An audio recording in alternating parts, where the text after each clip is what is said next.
কারণ তোর বাড়িতে কুকুর আছে এবং কুকুরদেরকে ইলেকশন কমিশন ভোটাধিকার দিয়েছে বিহারে। না অ্যাপ্লিকেশন করেছে, যাই হোক, ডগেশ কুমার দিয়েছে, ঠিক আছে। তারা এটা ভুল বোঝা যাবে না, এটা যে মানবিক মুখ না, আমি অ্যাপ্রুভ করেছি।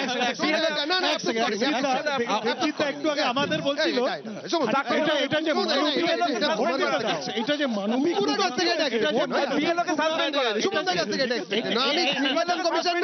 কিন্তু এসব কি হচ্ছে? এটা যে কুকুরের মুখ, মানে কুকুরের মুখ দিয়ে দেখতে হবে পুরো ইলেকশনটাকে, সেটা বিজেপি প্রমাণ করেছে। নাও coming back to the Bengali sentiment, দেখ অনেকদিন আগে সুকুমারের একটা কবিতা ছিল যে 19টি বার ম্যাট্রিকেতে ঘায়েল হয়ে থামলো শেষে। ওনাদের বিরোধী দলনেতাকে আমার দেখে মনে হচ্ছে ওই মোডে চলে গেছে, রাস্তায় জয় বাংলা দেখলেই রেগে যাচ্ছেন। বাঙালি অস্মিতা তো তৃণমূলকে প্রমাণ করতে হচ্ছে না, বিজেপি এটা প্রমাণের দায়িত্ব নিয়ে নিয়েছে।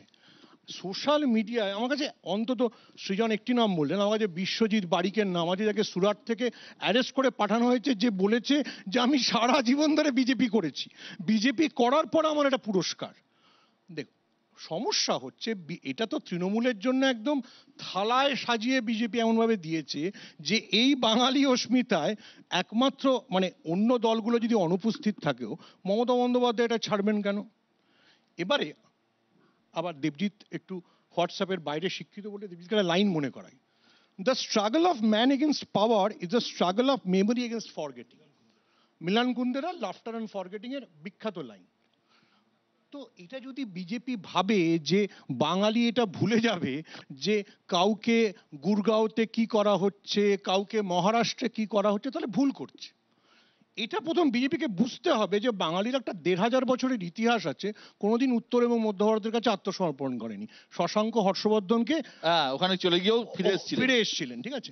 বিজেপি জানে না যে 12 ভূঁইয়াও সেখানে হিন্দু মুসলিম মিলে মানসিং এর সেনাবাহিনীর সাথে লড়াই করেছিল।